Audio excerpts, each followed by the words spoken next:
Hello, I am Kevin Rainey. I'm a managing consultant from Burwood here. Today we will be discussing software-defined WAN, and we will be running through the definition of the software-defined WAN, identifying what specific aspects constitute SD-WAN. We'll do a brief overview of the traditional WAN model and some of the specifics regarding failover and high availability. And then we'll look at the driving factors towards SD-WAN. Why is SD-WAN so hot in the market today? We'll look at some technical examples on how it works, and we'll talk about the return on investment, the ROI, and our selection criteria, what we should be looking for in our SD-WAN providers. The definition of the SD-WAN. Today, SD-WAN is really just a shift in the way we deploy and manage a wide area network. So that name implies it is a software-driven technology with application awareness that's managed from a centralized point in the network.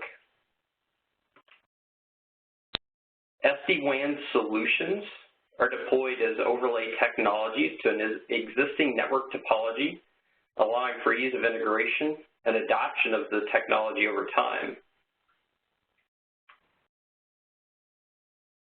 And SD-WAN is still evolving. It is fairly new in the marketplace today. The capabilities and definition of SD-WAN may and probably will shift over time as new technologies emerge. So what we'll see is that a lot of the providers that are out there today, while they're established providers, have relatively new products in this market space. And as they come up with new features, new business requirements, new technologies are being developed to meet those challenges. So looking at our traditional WAN architecture overview, today traditional WAN typically incorporates some hybrid of public and leased lines. So typically what you're going to see is you're going to see MPLS leased lines for primary connectivity. The reason for that is that we can give preference based on SLA guarantees, and we can determine timeliness of delivery for traffic. That becomes very important with voice and video-based applications. Secondary circuits are deployed. Typically, that's a internet-based backup, and that is usually a secondary transport only should the primary path become available. And the reason for that is traditionally you cannot provide any type of SLA functionality across that second internet connection. In our traditional architecture, our failover is completely dependent upon the link state, up, down, or loss of routing protocol adjacency with our upstream carrier. With that, we have to rely on our routing protocol reconvergence to fail over between our primary and our secondary links. That can be impactful at times depending on routing protocol hello timers, dead timers, as that can cause multiple seconds worth of outage during that reconvergence, resulting in dropped or lost video or phone calls. In our traditional architecture, our configuration is distributed, meaning that the configuration is housed locally on each individual router. While that configuration is distributed, it is typically templated. Any new policies must be managed on a per-device basis and require a touch of each individual device as policies change. And in our traditional WAN architecture, we do have a significant time for new site turnup. If we're dealing with leased lines MPLS, you have your circuit delivery time frame.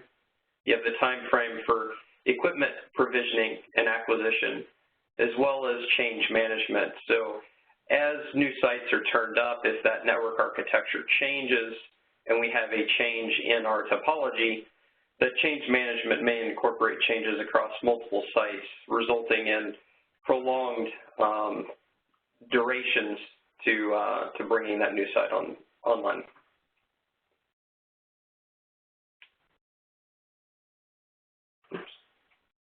Sorry about that. So SD-WAN driving factors. Gartner did a study, and in that study they put out questionnaires asking individuals, what are your top 10 ways to reduce your network, telecom, or IT budget? And in there they asked specifically, which portion of your network is most expensive? And what do you see as the biggest opportunity to cut your network costs? In that, the biggest item that was identified was the WAN as the #1 most expensive component within the network. And related to the opportunity to cut costs, the use of hybrid WANs, or WANs that incorporate lease lines and internet circuits, or removing those lease lines altogether, is one of the primary ways to cut long-term OpEx cost out of the IT budget. So how do we do that? We do that by lowering our circuit costs, because SD-WAN allows for that potential elimination or the need for costly MPLS circuits. We do that by making use of lower cost, higher speed options for connectivity such as broadband or DSL. From a driving factor perspective, we do have the adoption of cloud-based services. So in our traditional architecture with those cloud-based services, that traffic would typically route back through our primary or secondary data centers with the need to have content filtering in place, resulting in suboptimal routing as well as potential latency for those cloud-hosted providers such as O365. So with that, we're starting to see a trend towards local internet offloading, getting user traffic closer to those cloud services. Additionally, SD-WAN provides simplified QoS and prioritization of critical applications across the WAN. And we're seeing the requirement for higher bandwidth intensive applications on the WAN, also driving towards local internet offload when applicable. So I just threw this slide in here. It's a quote from IDC, and it basically says SD-WAN is the fastest technology adoption that we've ever seen.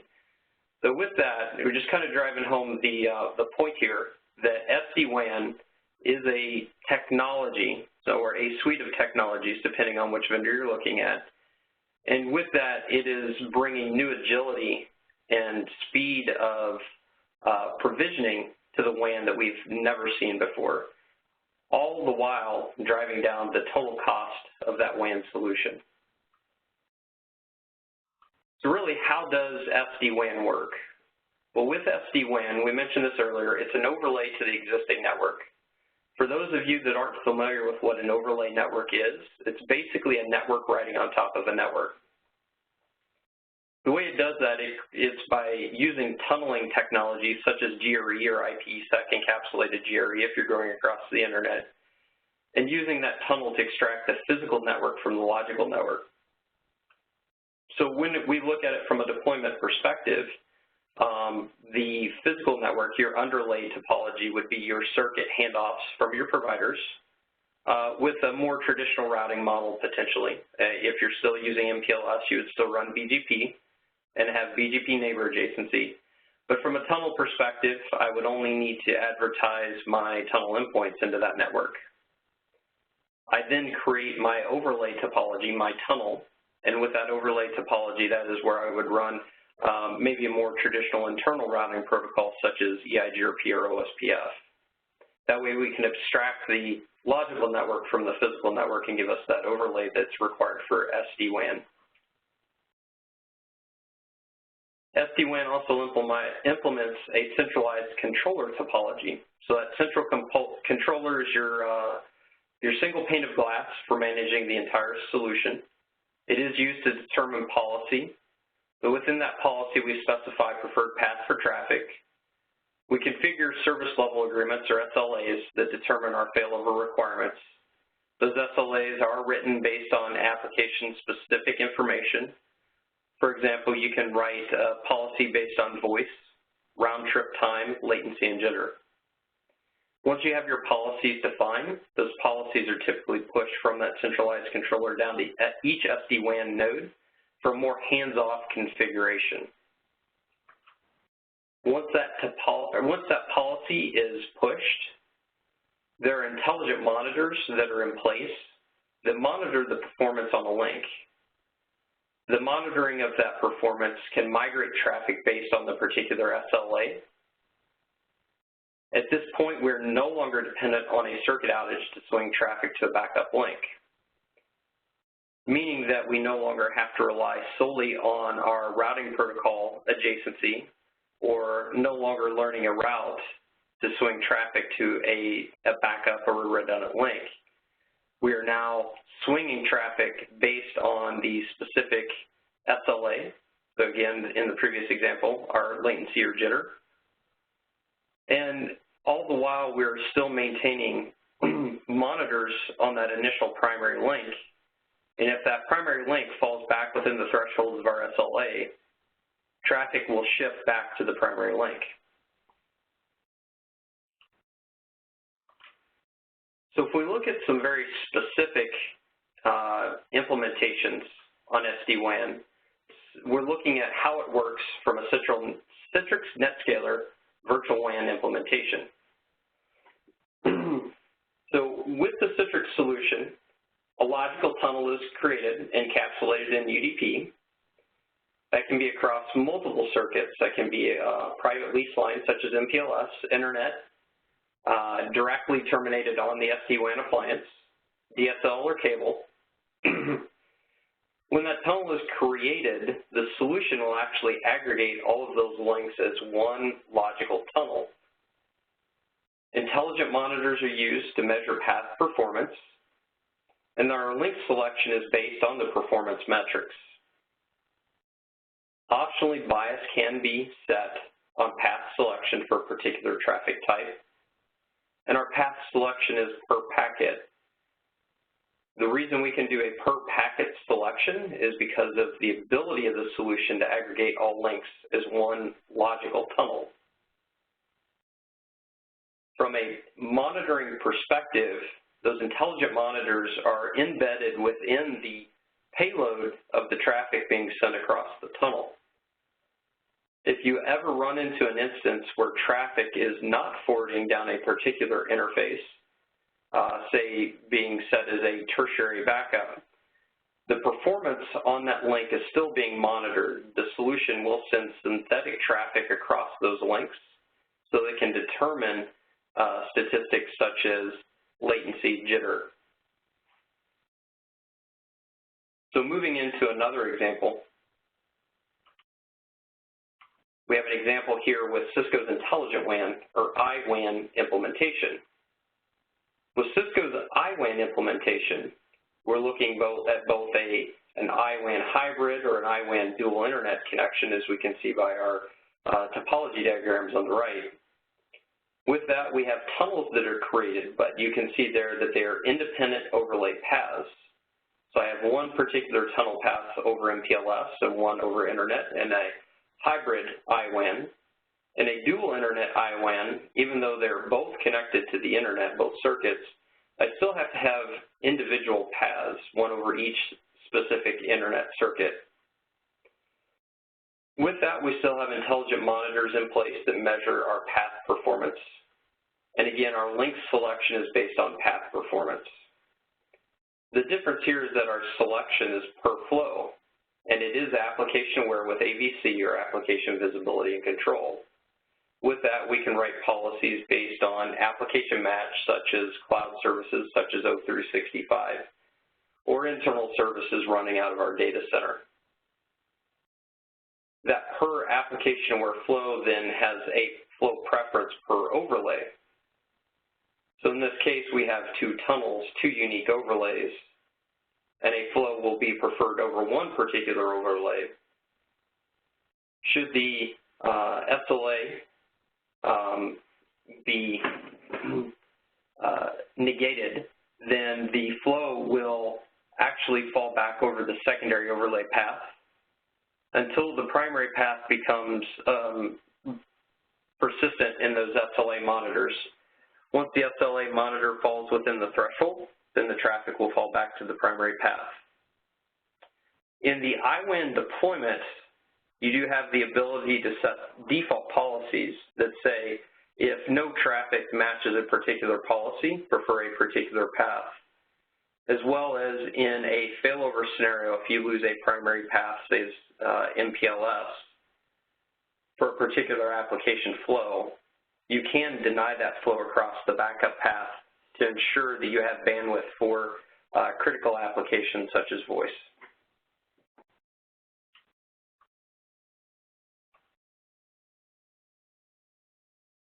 So as we look at the SD-WAN shift and the shift to cloud-based services, we mentioned previously that a lot of organizations are shifting towards local internet egress with the sole purpose of reducing the bandwidth required in the data centers and getting users closer to that cloud service.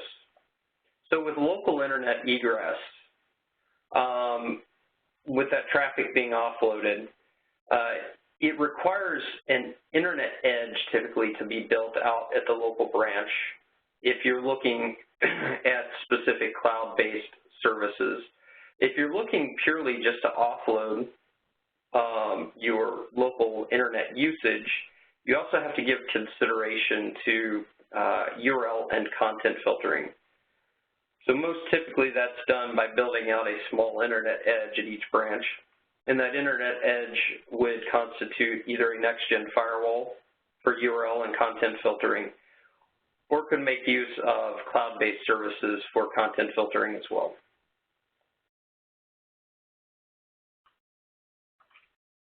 So we look at a recap on how SD-WAN works. SD-WAN works with an overlay technology. Looking at the two solutions we covered, there are some differences in those overlays. The Citrix solution provides link bonding and aggregation, resulting in a single overlay across multiple uplinks.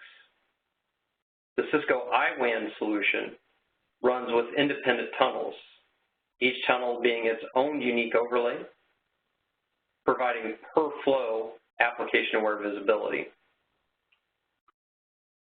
Both solutions provide real-time monitoring of link performance, providing per packet or per flow forwarding of traffic based on the SLAs defined.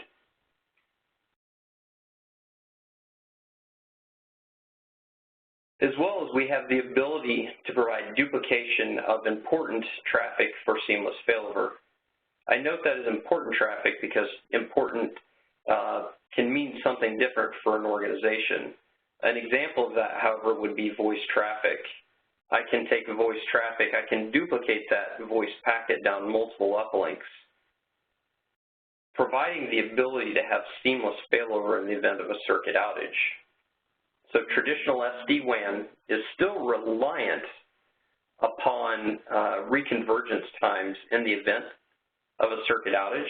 With the ability to duplicate that packet, I now have the ability to seamlessly fail over because a copy of that packet is being sent down both links actively. The first packet to arrive at the remote site is the first packet that is used within that flow. The duplicate copy of that packet is then discarded.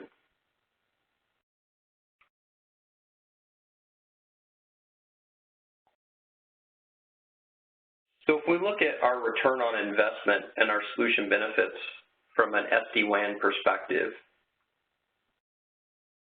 we see that OpEx costs constitute a large amount of the IT budget. If we look at SD-WAN, SD-WAN can ease OpEx spend by reducing our circuit costs. We do that by incorporating lower cost, high-speed broadband links. As well as it helps reduce the need to visit a branch for turnups, and that's due to our centralized management approach and the ability to provide zero-touch deployments. With zero-touch deployments, it's the ability to pre-provision an appliance prior to receiving that from the manufacturer, having that appliance drop ship at the remote branch site, and having that appliance turned up on, say, a broadband circuit where it can go out, communicate with your centralized controller, and pull down all relevant configurations. as well as SD-WAN provides administrative efficiencies from that centralized controller approach. Changes in the network can be centrally managed and pushed to all appliances. And with this nice graphical interface now, we have a smaller learning curve. There's no need for people to go get trained within the CLI of a particular manufacturer's solution. We can now manage that through a GUI that most people are familiar with.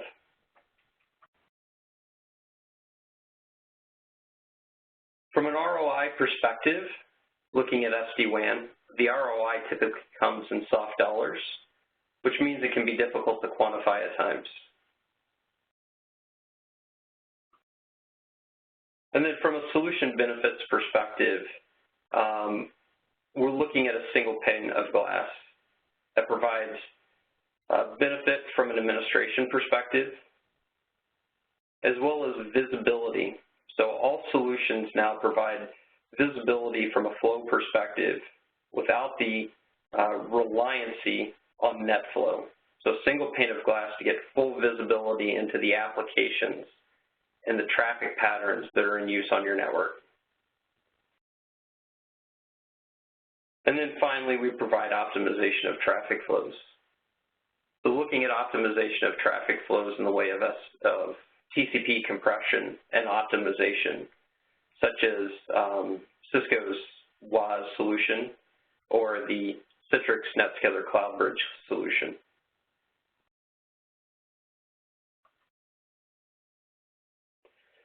So if we look at our selection criteria list, we're specifically looking at what would constitute a typical business case for requirements related to an SD-WAN provider. Number one on that list should be lowering our WAN costs. Looking at a complement for leased lines or replacing those leased lines altogether. With the reliancy of our internet circuits today, we're seeing a shift towards organizations moving away from those leased lines to drive the total circuit costs for the organization down.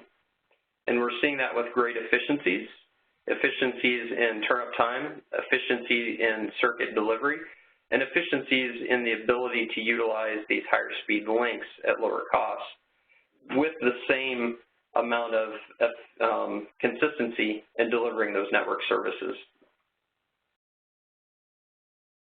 So faster site provisioning and configuration. Looking at that by having a centralized controller for policy creation and centralized policy deployment, as well as the ability to provide zero-touch deployments for simple drop ship to the remote site with no need for an administrator to travel to that site to turn up the branch. And then finally, looking at increased network availability, increased network performance, visibility, as well as ease of security. Around ease of security, looking at the ability to provide encryption across all links, regardless of whether they are private lease line circuits or public service circuits across the internet. The solution provides for ease of security in that the VPN tunnels, those overlays, are typically orchestrated from some central system, either certificate-based or pre-shared key-based, where the pre-shared key is dynamically distributed and that key rolls over time to prevent man-in-the-middle attacks or somebody running a brute force attack against the hash of that pre-shared key.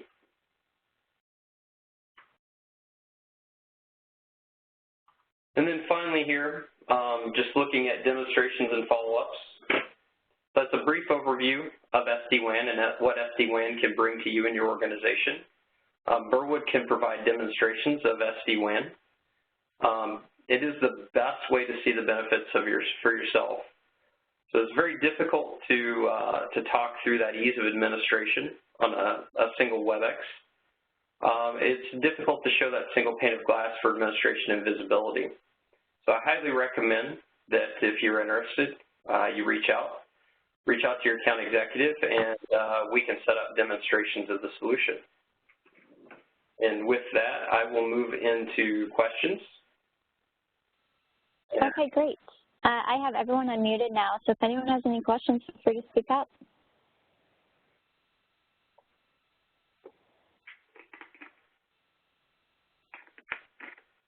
Okay, well, if we don't have any questions today, we'll go ahead and end the session.